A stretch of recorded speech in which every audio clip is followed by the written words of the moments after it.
নমস্কার শ্রোতা বন্ধুরা, আমরা দুই সই মনামি ও গায়ত্রী আবার আপনাদের স্বাগত জানাই আমাদের এই সইয়ের মঞ্চে। সইয়ের আজকের নিবেদন ভালোবাসি তোমায় গল্পের ৪৪তম পর্ব।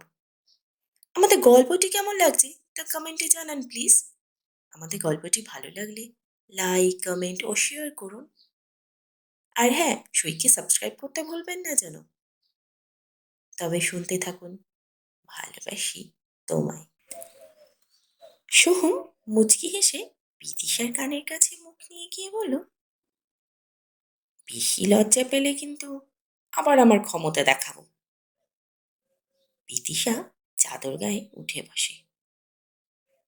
সোহম বিদিশার দিকে তাকিয়ে সলজ্জভাবে হাসছে। বিদিশা চাদর সমেত সোহমের কোলে উঠে বসে। তারপর বলে, শোনো না মামিন, আজ ছুটি নেই, সারাদিন তোমার সাথে থাকবো। এই কথা শুনে সোহম যেন আকাশ থেকে পড়ল। এ আবার কেমন কথা? কতজনের দায়িত্ব আছে তোমার উপরে জানো? এমন বললে হয় বিদিশা? প্লিজ পাবেন, আজ লাস্ট, আর জোর করবো না। আজ থাকি। সোহম ঘড়ির দিকে তাকায়। তারপর কোলপাজা করে বিদিশাকে তুলে নিয়ে গিয়ে বাথরুমের সামনে দাঁড় করিয়ে বলে, 10 মিনিট সময় আছে তোমার হাতে, রেডি হয়ে নাও, নইলে কিন্তু খাওয়ার সময়টাও পাবে না। কথা যখন দিয়েছ, যেভাবেই হোক কথা রাখতে হবে। আর ভালোবাসা সবে তো শুরু, শোনা, সারা জীবন তো তার জন্য আছেই। প্লিজ নাও, তাড়াতাড়ি করো। সোহমের কথায় বিদিশার আদুরে মনটা যেন চুপসে গেল। একটু অভিমানে চাদরটা সোহমের দিকে ছুঁড়ে দিয়ে বাথরুমে ঢুকে গেল। বিদিশা রেডি হতে হতে খাবার বেড়ে সোহম ডাকতে লাগলো। যত সোহম ডাকে বিদিশা ততই ধীরে চলে। ভাবে, কেমন অদ্ভুত ছেলে। যা ঘটে গেল আজ, কিছুক্ষণ তো তার রেশটাই ফিল করাই হলো না। এখন একেবারে স্যার স্যার ভাব করছে। মুখটা কালো করে খেতে বসলো। সোহম খুব ভালো করে বিদিশার মনের ভাষা বুঝলেও না বোঝার ভান করে থাকে। অপূর্ববাবুর জন্য কয়েকদিন ছুটি গেছে, সেটা না হয় মানা যায়, কিন্তু আজকে আবার সারাদিন ছুটি। পাগলি মেয়ের আবদার একদম মানার মতো নয়। বিদিশা চুপচাপ বসে আছে। যাওয়া বা খাওয়া কোনোটিরও যেন তার তাড়া নেই। এতক্ষণ কিছুই খেয়াল করেনি বিদিশা। হঠাৎ করে খেয়াল করলো অফিসের জন্য সোহম রেডি হয়ে আছে। জিজ্ঞাসা করলো, তুমিও যাবে নাকি ইনস্টিটিউটে? হ্যাঁ, বাড়িতে বসে কি করবো একা একা, আর ব্যথাটাও শরীরে নেই সেরকম। ওই জন্যই তো বললাম আমিও থাকি। বিদিশার গলায় অনুরোধের সুর শোনায়। সোহম ভাত মেখে বিদিশার মুখে দিতে দিতে বলে, বিদিশা, জীবনের শুরু তোমার, এভাবে চললে হবে না। নিজের কাজকে ভালো না বাসলে কিভাবে এগোবে? আর আমিও অনেকদিন হলো ইনস্টিটিউটের কোথায় কি আছে মাথায় ঘামাচ্ছি না। রুদ্র স্যার জানলে ঝামেলা হয়ে যাবে। বিদিশা বড্ড হতাশ হয় সোহমের ব্যবহারে। এত সুন্দর মুহূর্ত কাটানোর পর কেউ কিভাবে এতটা আনরোমান্টিক হয়ে যেতে পারে? সত্যি বিদিশার ভাবার বাইরে।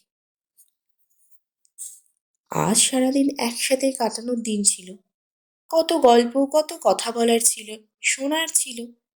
তা নয়, ভারী ভারী কথা বলে সুন্দর মনটাকে এক্কেবারে নষ্ট করে দিল।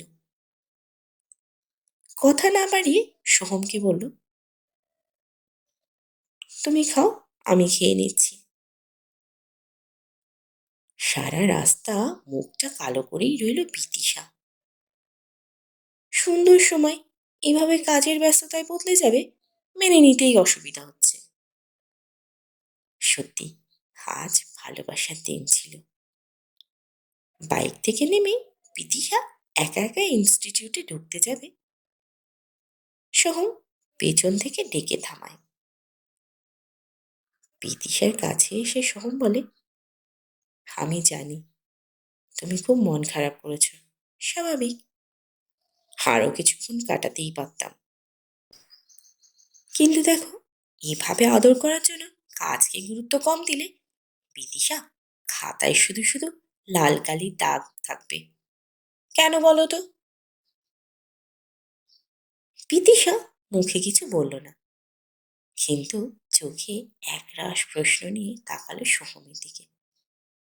সোহম হেসে বলল, পাগলি, যে নেশা আজ লাগলো, বিশ্বাস করো পাগল হয়ে যাচ্ছি।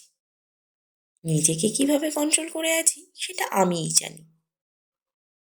তোমার কথা শুনলে আমার ছুটিতে ছুটি যাবে। সবকিছু নিয়েই বাঁচতে হবে, কাজটা ভীষণ দরকার।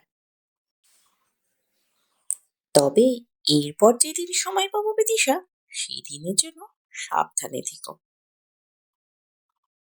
বলতে বলতে বিদিশার গালে একটা টোকা দিয়ে হাসতে হাসতে সোহম ভেতরে ঢুকে গেল। সোহমের কথায় বিদিশার শরীরে বিদ্যুৎ খেলে গেল। নেশাটা যেন চড়া দিয়ে উঠল আবার। চলার শক্তি যেন হারিয়ে যাচ্ছে। লজ্জায় যেন রাঙা হয়ে উঠল বিদিশা। এমন সময় পিছন থেকে কে যেন গুরুমা বলে ডেকে উঠল।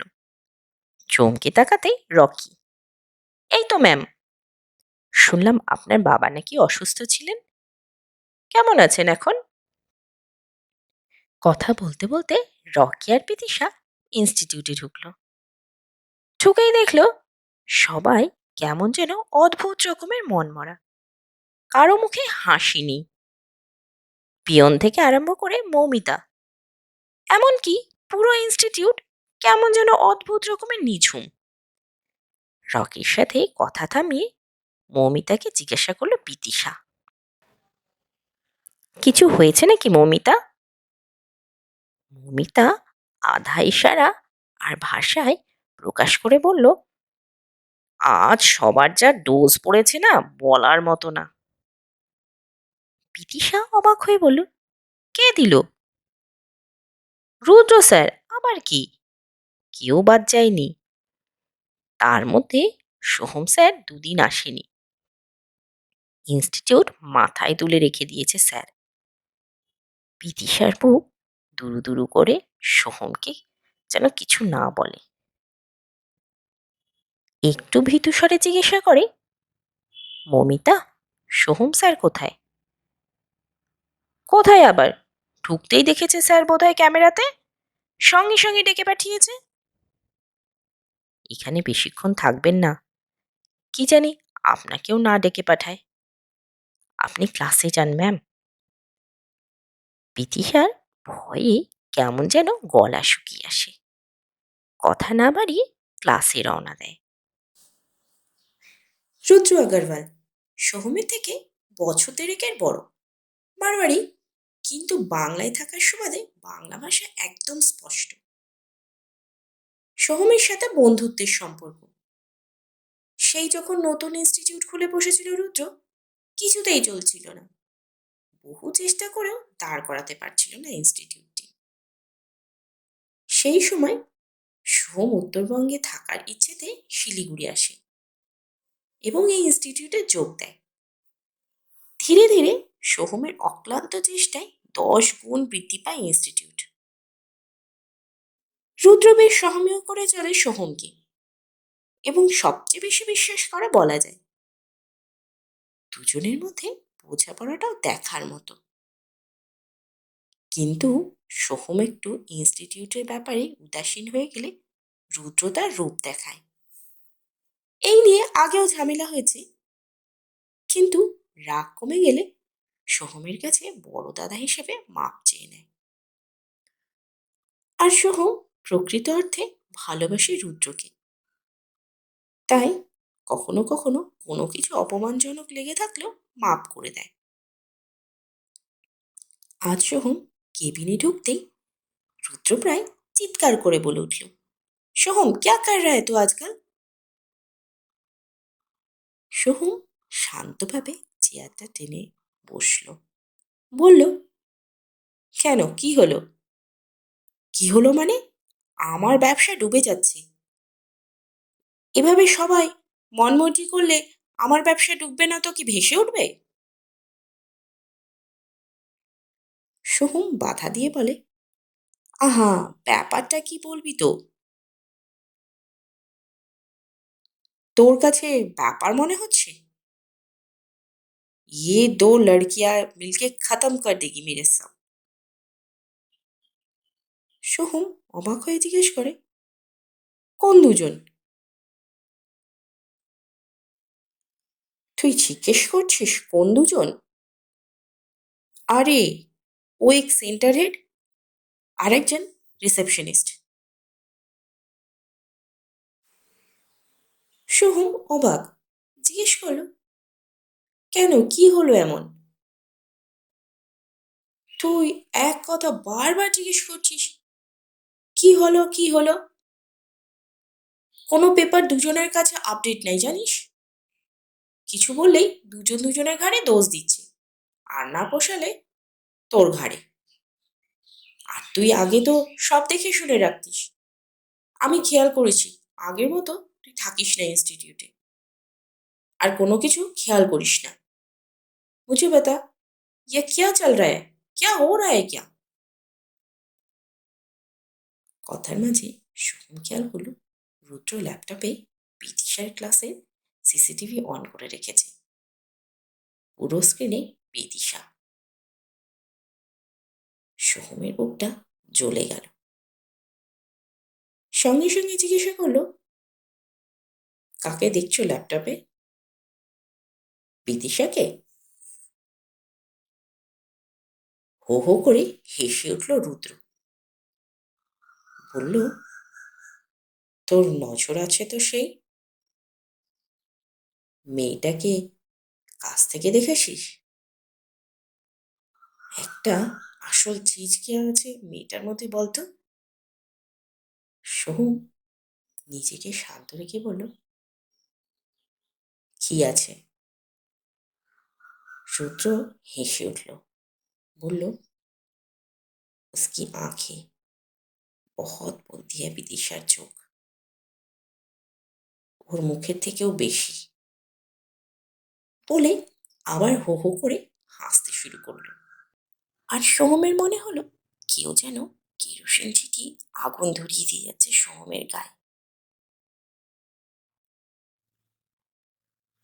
তো বন্ধুরা, কেমন লাগলো আজকের পর্ব? আজকের পর্ব কেমন লাগলো তা কমেন্টে জানান প্লিজ। আচ্ছা, সোহম কি রুদ্রের এই খারাপ নজর থেকে বিদিশাকে বাঁচাতে পারবে? এর পরবর্তীতে কি হলো সেটি জানতে হলে আমাদের পর্বগুলো সঙ্গে থাকুন। আজ এই পর্যন্তই। ধন্যবাদ।